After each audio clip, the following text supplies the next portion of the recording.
les ascètes.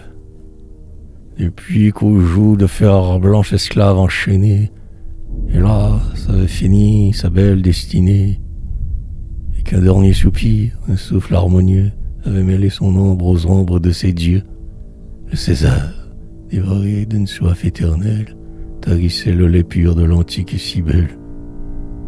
Pâle, la main sanglante et le cœur plein d'ennui, d'une vague terreur troublant ses longues nuits, il écoutait, couché sur la pourpre romaine, dans un sombre concert gémir la race humaine. Et, tandis que la louve aux mamelles d'airain dormait, le dos ployé sous son pied serein, il affamait, attend les jours expiatoires, les lions de l'Atlas au fond des vomitoires.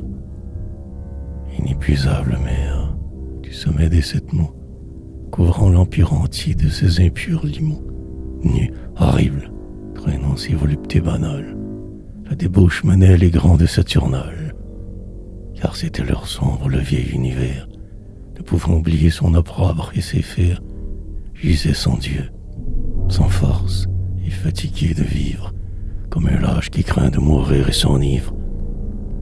Et c'est alors, plus haut que l'orgie au bruit sourd, qu'on entendit monter l'appel des nouveaux jours, cris d'allégresse et cris d'angoisse, voix terrible, d'amour désespéré vers le monde invisible.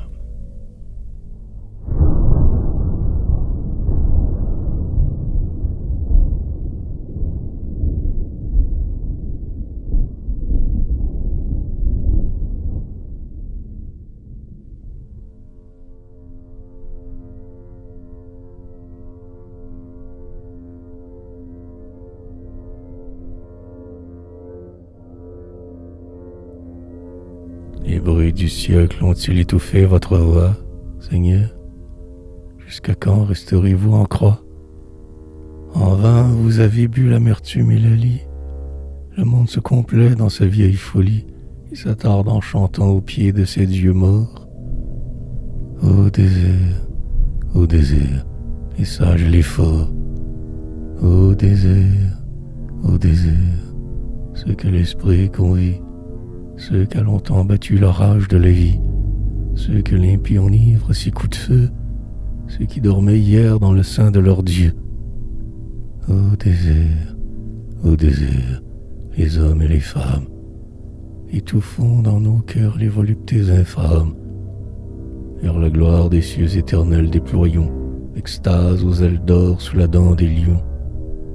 Multiplions-nous vos douleurs adorables, Seigneur, que nous soyons errants et misérables, qu'un soleil dévorant consume notre chair. Le mépris nous est doux, l'outrage nous est cher, pourvu que, gravissant la cime du supplice, nous puissions jusqu'au bout tarir votre calice, et, tout chargé d'opprobre et couronné d'affront, d'une épine sanglante auréoler nos fronts. Ô morne solitude, ô grande mer de sable, assouvis nos regards de choses périssables, balaye à tous les vents les vieilles vanités, la poussière sans nom des dieux et des cités, et pour nous arracher à la matière immonde, ouvre ton sein de flamme au transfuge du monde. Fuyons, voici venir le jour mystérieux, oh, comme un peu de cendre aux 4 vents des cieux, la terre s'en ira vers l'espace sublime. Oh, combien rouleront dans le brûlant abîme, mais l'ange par nos noms nous appellera tous, et la face de Dieu resplendira pour nous.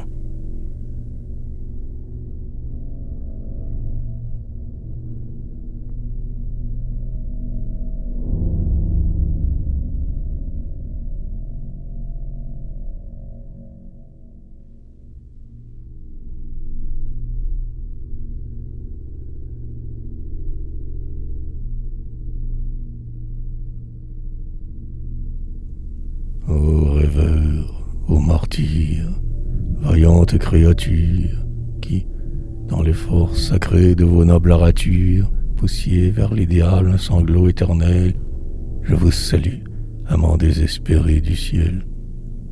Vous disiez vrai, le cœur de l'homme est mort et vide, et la terre maudite est comme un champ aride où la ronce inféconde qu'on arrache en vain dans le sillon qui brûle étouffe le bon grain. Vous disiez vrai, la vie est un mal éphémère, et la femme bien plus que le tombe est amère. Aussi, loin des cités au bruit tumultueux, avec le crucifix et le bâton noueux, et d'une âme promis illuminant vos têtes, vous fuyez vers la mort, pâles anachorètes. Pour que nul humain ne vous revit jamais, vous montiez çà et là sur d'inféconds sommets, et, confiant votre âme au souffle des orages, laissiez dormir vos os dans les antres sauvages. Ou parfois, en songeant sur le sable embrasé, que tout lien charnel ne s'était pas brisé, que le siècle quitté recevait vos hommages, qu'un tourbillon lointain de vivantes images d'un monde trop ému repeuplait votre cœur, que le ciel reculait, que l'homme était vainqueur, troublant de vos sanglots l'implacable étendue, vous déchiriez vos flancs d'une main éperdue, vous rougissiez le sol du sang des repentirs, et le désert, blanchi d'ossements de martyrs, écoutant ces lions remuer vos reliques, s'emplissait dans la nuit de visions bibliques.